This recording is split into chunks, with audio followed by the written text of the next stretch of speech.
know, so wasn't it? Those 3Gs kicked in. Oh, yeah, baby.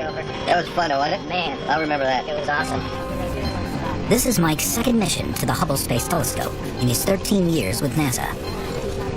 I was really excited to get a chance to go into space on any mission, but to go on a Hubble mission for me was a little more special. Getting the opportunity to work on the Hubble Space Telescope is really a dream come true. We gonna get it all done? Yes, absolutely, 100%. And we're gonna have fun doing it. Excellent. But before the crew can rendezvous with the still distant telescope, they need to make sure the mission isn't already in trouble. Did the heat shield on the underbelly of the shuttle survive the launch? I'm getting started on OBS December. That's a big event. Yeah. We're doing inspections of the orbiter right now, the space shuttle with the inspection boom, so it's a busy day, and things are just gonna keep getting busier. Mission Control is looking for any damage from flying debris that might have happened during liftoff. This is a matter of life and death. If the heat shield is damaged, the shuttle might not survive re-entry into the atmosphere. This is exactly what destroyed the shuttle Columbia as it returned to Earth 7 years ago.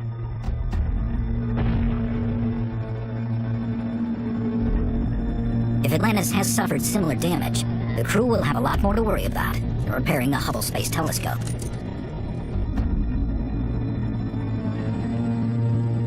The word comes from Mission Control, and it's bad news. Mike and the crew discovered that the shuttle's right wing has been hit.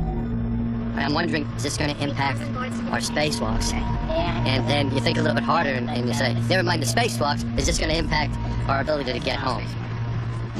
Good day, everybody. I'm Nora O'Donnell, live in New York. Breaking news on MSNBC. Engineers at the Johnson Space Center are evaluating a small area of damage, tile damage on the shuttle's Atlantis right wing. Now, the crew has to wait for word from the ground. The real proof if the space shuttle's okay is when you come down and touch down on the runway. That's when you know for sure that it's working for you. The good news is the damage won't impact their ability to fix Hubble. The bad news, they'll need to look at the shuttle again before risking the superheated ordeal of re-entry. Now, the crew gets ready to set a course for the distant telescope. Atlantis Houston, good config for the burn. Are you ready? All ready?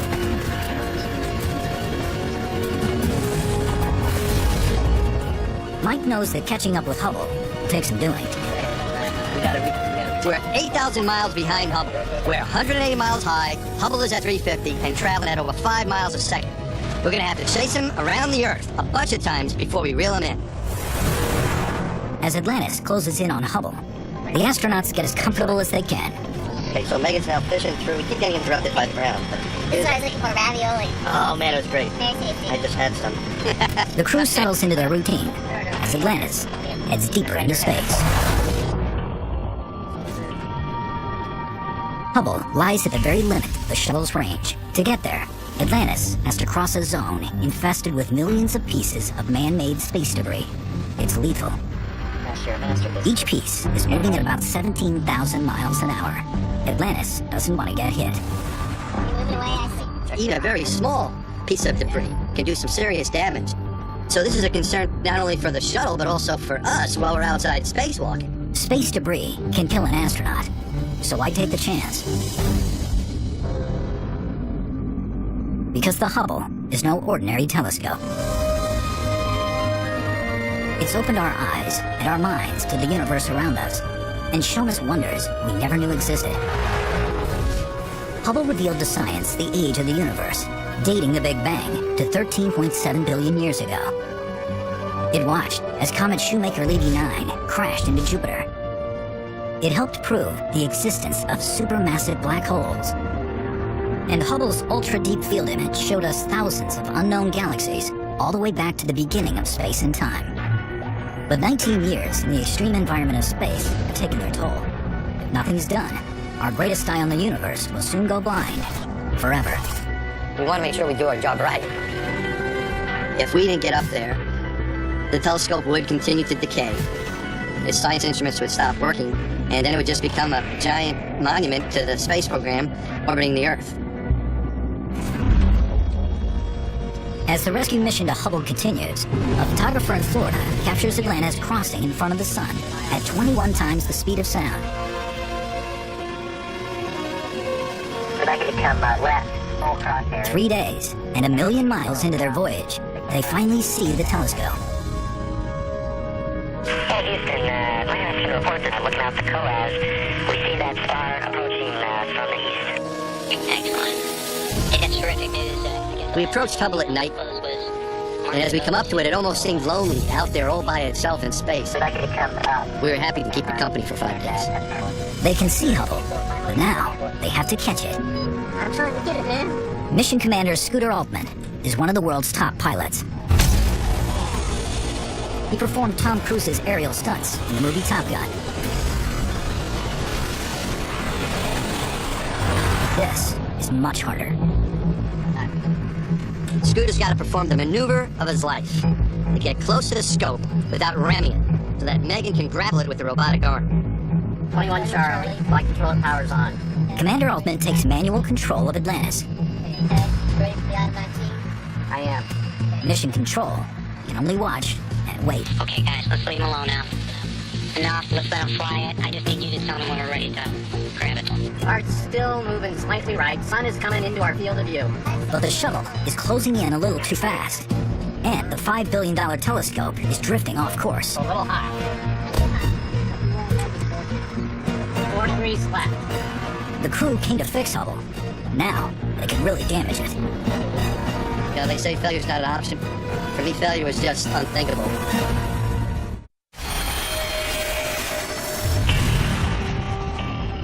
At 350 miles above the Earth, Commander Scooter Altman is attempting to bring the shuttle Atlantis alongside the Hubble Space Telescope. If they can grab it, they can repair it. I don't see anything, 600 feet, Scooter -1, a little high. But it's easier said than done. Atlantis is closing in too fast, and the telescope has drifted out of You're not alignment. seeing it slow down, are you?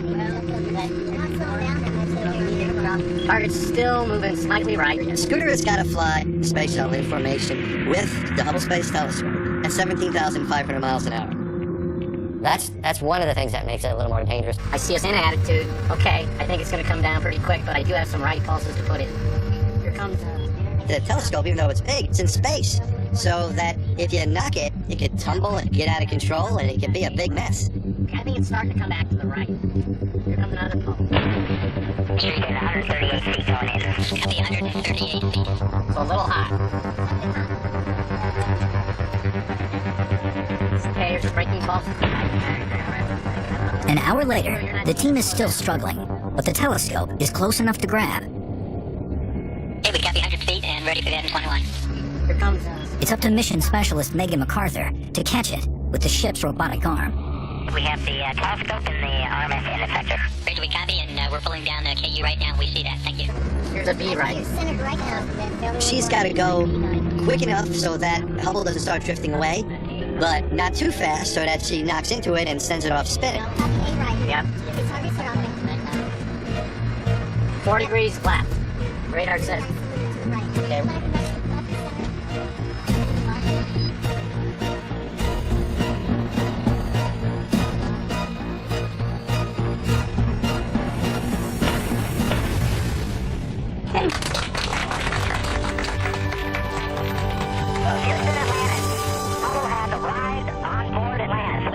Atlantis, Houston, we copy. Nice job, Megan. Nice job on the Brock South flying as well. It's great to be back with the telescope. I was just overjoyed that we had spent all this time and effort and that it paid off. The rendezvous was not as expected completely. Really? Yes. We had to wait when we got there, then do a yaw maneuver. All this. Oh my gosh. Look at that. See, it's just a Gosh. ball with that telescope. Gosh. However, If you look outside that window, I see Hubble. there's a telescope out there. Coming up, getting closer, checking attitude. Get out of control. Check your attitude, Scooter. Looks good now. I think we're stable. I feel as if I'm stabilized. Oh, good grab. While the flight deck relived their experience. Back in the midsection, veteran John Grunsfeld and rookie Drew Feustel prepare for the mission's first spacewalk. Drew is a first-time space flyer.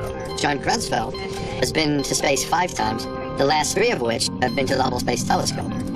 He is the chief Hubble hugger on our crew. Hey, John, this is like spacewalk number 714? No, spacewalk number 6. Okay, great. I'm really looking forward to going out and putting in the wide field camera. What's wide field camera going to do? Unlock the secrets of the universe. That's right. Unlock the secrets of the universe. All right.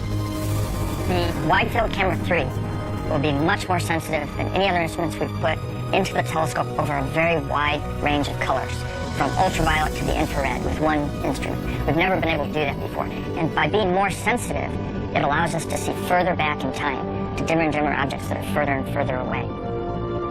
Scientists even hope to capture galactic events from over 13.2 billion years ago, nearer to the Big Bang than ever before. How did they bring it into? The team has spent over 2 years practicing for this spacewalk, So here's my equivalent. but rehearsing in a pool is not the perilous vacuum of space. Okay, this is the big one. Don the helmet. Check locked. Go. Good, buddy.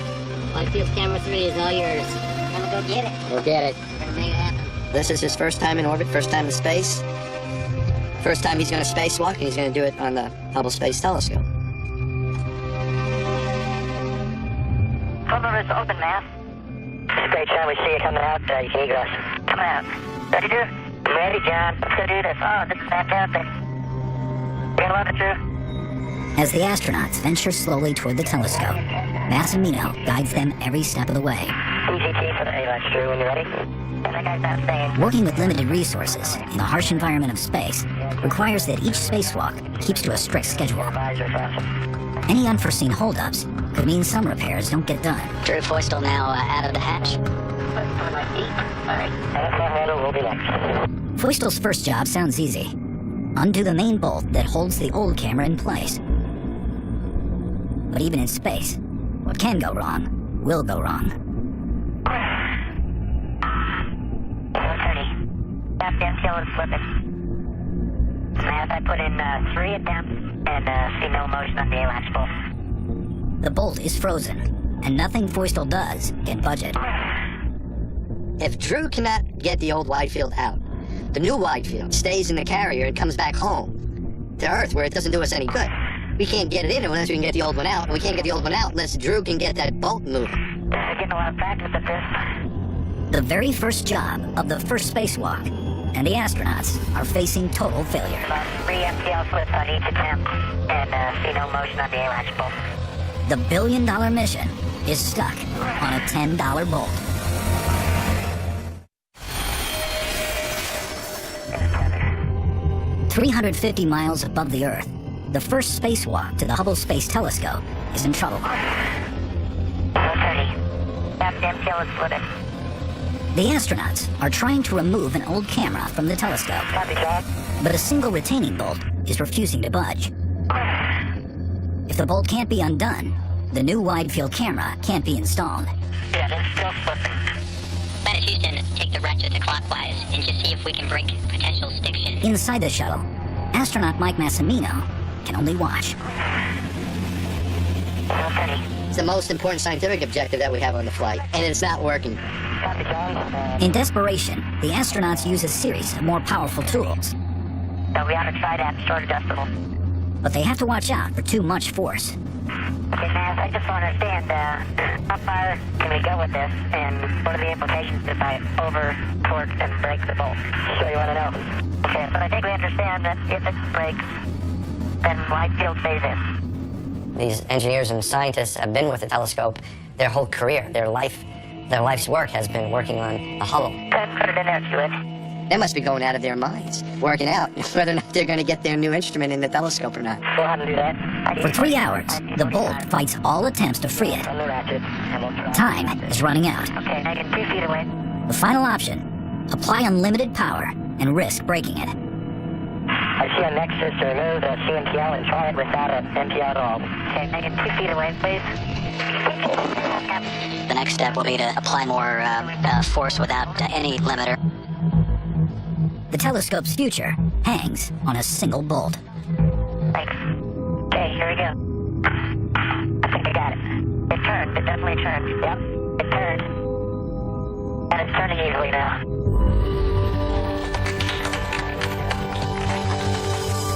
Well, it's been in there for 16 years, Drew. It didn't want to come out. The decided to be a recalcitrant teenager. Go for the maneuver, Megan. Copy, going to have picture. For the Hubble scientists, releasing that bolt frees the new wide-field camera to unlock more secrets of the universe. 5, 4, 3, 2. Pressure stopped. That's awesome news, man. In some ways, that's part of the fun of spaceflight, is that you don't know what challenges are going to arise, and you work together to fix them. On the left turn. We were very gratified that we did our job well, and from what we could tell, we hooked everything up correctly. More of the secrets. By the time the astronauts complete their work, the marathon spacewalk has lasted over 7 hours. Nice work, Stern. Thanks. You doing going to Hubble? Copy. We got the Hubble and gave Hubble a hug in traditional Hubble fashion. Hubble threw us a few curves. Whole team. Great job today to John and Drew. Of course, on the ground. I figured after we had the trouble on this stuck bolt and we were able to get around that, we've had our problems for the mission, and the rest of it will go smoothly. But in the back of my mind, I figured, not so fast. You never know what's going to happen. Massimino's instincts will prove to be right. It won't sit flat on the plate if I get it kind of rocking on it, as if there was something underneath it. Hubble is about to play another dirty trick.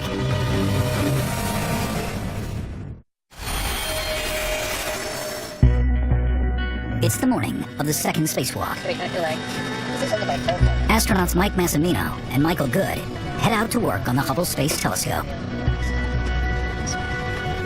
As soon as I stuck my little head out the hatch, And it is a beautiful day outside. There are no words to describe it, how beautiful the Earth is. Welcome to the wonderful world of working in a vacuum. Okay, I'm gonna hop up and down. Good. The astronauts need to replace 3 rate sensing units, gyroscopic instruments that stabilize Hubble's gaze on the stars. the reason we can get those really cool images is that the telescope can point itself very accurately. As it's whipping around the Earth 17,500 miles an hour, it's able to hold that position. Each stabilizing unit sits on a set of guide pins deep inside the telescope. To change them, Massimino has to crawl inside Hubble's cramped interior. Mike Massimino, positioned for the first rate sensor unit changeout. Okay. Hey, Mike, I got it. All yours. Very nice. Yeah, it's coming in, Mike. That's it. Good job. Okay, CPRQ. Perfect. Now I'm ready to maneuver. The first one was easy, Thank you very much. but the second unit refuses to cooperate. This one feels different than the last one. It won't sit flat on the plate. If I get it kind of rocking on it. The crew members are having a little bit of trouble seating the new unit into its plate. As if there was something underneath it. I can't seem to get all 3 corners at the same time. The bolt should pull them in, though, if you realize. And the clock is going, and the seconds, minutes are ticking along there. Our spacesuit is going to run out of resources, and we won't be able to stay out that long. Diamonds are a little... We've got to get it in fairly quickly, or else the telescope won't work. After 4 hours and no success, they're forced to give up. Instead, they try to fit an old rebuilt spare unit stored in the payload bay. Mike Massimino holding his position inside the telescope at the install location. Mike endures the cramped conditions for another 90 minutes before he successfully installs the spare. Mike, that feels solid. Okay? Yeah, that bolt is in. Big job, Mike. Pleasure. But now, Massimino and Good have been out so long they're running low on oxygen and have to go back to the airlock to get more. Open the door. I was going to get too low, too close for comfort, if we went much longer without me recharging it. That's going into the airlock. Crew members are an hour and a half behind the timeline at this point. Before the crew can finish, they also have to replace Hubble's 20-year-old batteries. I was pretty tired, and I knew we were running long on time, and we didn't have any options for any more sticky bolts or things not fitting. Massimino has engaged all of the bolts on the battery module. At last, finally, something went as planned on this spacewalk. You can go to the left door. I'll do it. With the work done, the exhausted crew close up Hubble for the night. Okay, Mass, point up. Yeah. EVA2, what do you think? Nothing was going right. Right from the beginning, nothing fit. We got this stuff, they got geniuses figuring this stuff out to like the nanometer, right? Or whatever, the stuff, and it's still not fitting. We're both trying and stuff. I don't know what's going on out there. It's also kind of nice to be back in here right now.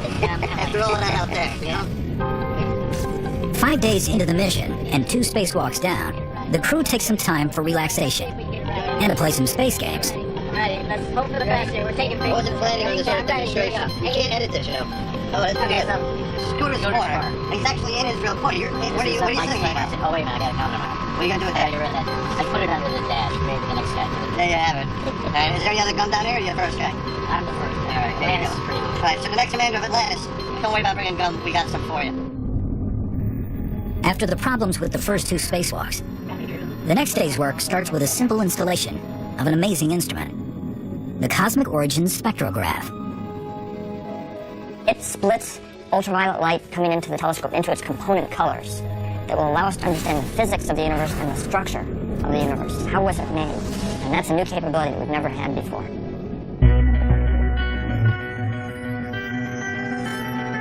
The Cosmic Origins Spectrograph now in the telescope. The swap out goes without a hitch. But now, Feustel and Grunsfeld are faced with a tough technical challenge, never before attempted in space. In past Hubble servicing missions, we always had replaced things.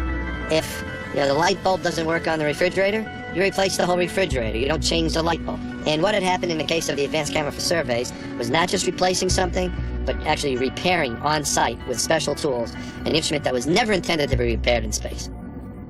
The camera's circuitry has failed. To fix it, they have to take the instrument apart, screw by screw. Okay, John, sounds good. And the elevator drop left. You're doing a very delicate operation, but you're doing it with a big spacesuit on and big gloves. It's like trying to operate maybe with boxing gloves on. You can't even rub anything because microscopic particles might come loose and cause trouble for the telescope. Okay, copy number 1 is in the bag. Despite the difficult working conditions, they get it done in record time. Maneuver a little better? On the Houston Preview, we have a good aliveness test on ACS. Oh, that's unbelievable. Little power supply. The repair of the Advanced Camera for Surveys will allow us to look deeper into the universe than we've ever looked before. And by looking further back, we're going to see, hopefully, the clues about the very first galaxies that were formed. You guys looking great in the airlock. Great job today to John and Drew. The string of problems that have plagued the mission appear to be over. As the crew checks off one challenge after another, Mike Massimino faces a milestone in his career as an astronaut. It was going to be my last spacewalk, and it was going to be my last spacewalk for some time, and maybe that was going to be it. It was pretty much a mix of emotions going to bed that night. Mike doesn't know it, but his final spacewalk will bring him face to face with every astronaut's worst nightmare. There's a hole in the cloth right in the tunnel.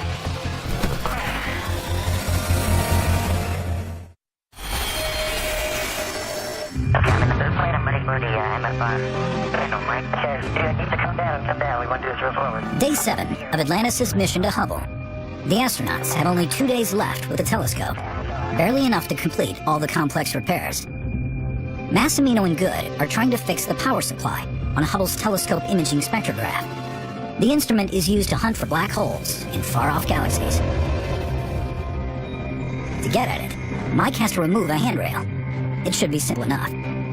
That handrail is obstructing the attachment of the fastener capture plate. But the handrail isn't coming off. 3 of the 4 screws come out easily, but there's one screw on the lower stanchion on the right side. I could not get that thing to loosen up. I don't think it's coming out. Try to drill that thing out? Yeah, I'm not sure if the drill bit's gonna do anything. Okay. The Hubble Space Telescope is arguably the greatest scientific instrument ever built. You just want to keep the bit straight in there. There was a certain degree of stress associated with this. It's not moving through. After hours of thinking it over, NASA decides to go for a low-tech approach. What we're considering is pulling at the very top of the handrail, which actually bend that bolt and potentially shear it off in the lower right. But using brute force in space is a high-risk strategy. I just want to make sure that we're not yanking at something and then we're gonna hit him on the head or something like that. So I don't want any little bits shooting off into the suit, right? That darn handrail.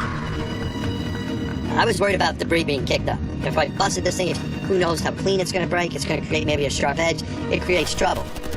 I didn't want my kids going to school and learning that their dad had destroyed the future of astronomy. As Mike prepares for the riskiest act of his spacewalking career, the telescope enters a communication blackout at 17,500 miles per hour. For 2 minutes, Atlantis cannot transmit any live pictures to the ground. The thought that went through my mind was, let's do this right now while they can't see. In some ways, I was kind of happy that they couldn't see what was going to happen, just in case it didn't go as cleanly as we planned. There we go. Disposal bag, please. I breathed the biggest sigh of relief when that handrail snapped off cleanly. And behind schedule, Mike finally starts the delicate repairs. That's all your status? I have it. But as soon as he begins, he has to stop. Stand by, Mike. The tool's not spinning. It looks like the power is off.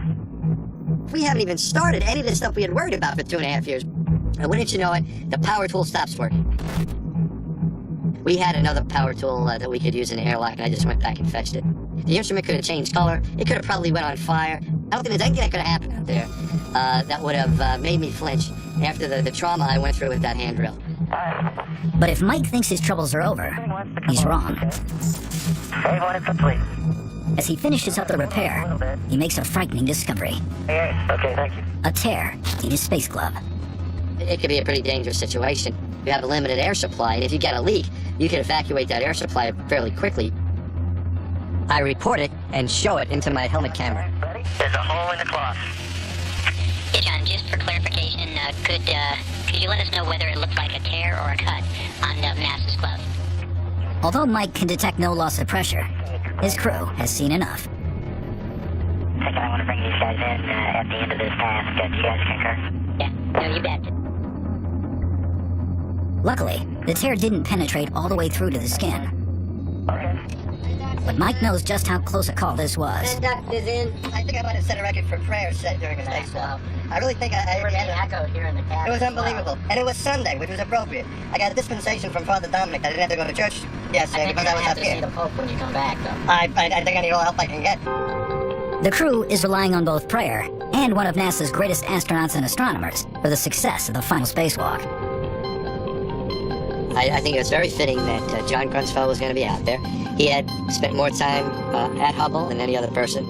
He does love the telescope and what it can do. Under Grunsfeld's expert guidance, the final spacewalk goes smoothly. Getting away from the telescope slowly. Slowly away. The team replaces a fine guidance sensor, one of 3 highly precise instruments that lock the telescope onto distant heavenly objects. With the guidance sensor installed, there's just one last thing to do. And I'm ready to go. Warm Hubble up with paneled thermal protection blankets. This will complete all of the tasks. The final spacewalk to service the Hubble Space Telescope is complete. After 5 of the most demanding spacewalks ever made, the repairs to Hubble are a total success. And Atlantis' airlock now repressurizing. Guys, how was it? FGS in my guidance sensor. Right? And we wrapped Hubble in like... You wrapped it in a blanket and kissed it goodbye. Yeah, literally. And kissed it goodbye, gave it a kiss goodbye. The crew of Atlantis are Hubble's final visitors forever. The last of thousands of scientists, engineers, and astronauts who've worked on the telescope over more than 30 years. Cap free scooter, free direct. In end effector mode. Ready to They've fixed Hubble, but what about the shuttle? A7, B7. 10 days earlier, Atlantis was damaged on launch. safely back on it. To get home, the shuttle has to re-enter the atmosphere, burning white hot along the way. Now, the crew has to survive this ordeal with a damaged heat shield.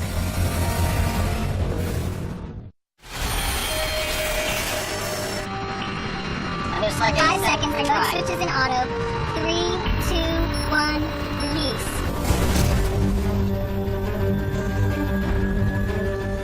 The new and improved Hubble Space Telescope is back in business. Oh, baby, look at that. 31. There it is, Scooter. 35. Thank you. It's wonderful to see Hubble, the most famous scientific instrument of all time, duly upgraded, ready for action, thanks to you. Hubble, prepare for glory. Excellent, excellent. Hubble, prepare for glory. There's plenty of glory to go around on this flight. The crew now gets a call from the president. Good. Do that. Floating at attention. Atlantis? Good evening, sir. Atlantis is here standing by. How are things in Washington? Doing great. Like a lot of Americans. I think you're just providing a wonderful example of the kind of dedication and commitment to exploration that represents America. Thank you, Mr. President. Did you guys see my house? I'm trying to figure out if my lawn is getting mowed there. I haven't been back for a couple of months. We'll have to point Hubble at it to see that. The team that we get to work with is what makes the Hubble experience special. Great job. I was thrilled, of course, that the President of the United States had taken time out of his day to talk to us. It was great. That's something I'll never forget. Way to represent. You want to come for dinner? With the president's call over, it's time to think of going home. But getting there is the most dangerous part of the mission. 10 days earlier, during the launch, Atlantis suffered damage to her heat shield. Now, the crew has to inspect it again and decide if it can survive re-entry temperatures hotter than the surface of the sun. Late inspections and the nose cap. It's a judgment call. It means the difference between life and death. We did a late inspection, and the shuttle was cleared for re-entry, and we were cleared to come back. Since the Columbia accident, it's always in the back of our minds that it's a pretty dangerous thing you're going to do. It's going to build up a lot of heat, and all that's ahead of us coming through the atmosphere to make it down safely. Yeah, we're getting ready to go home.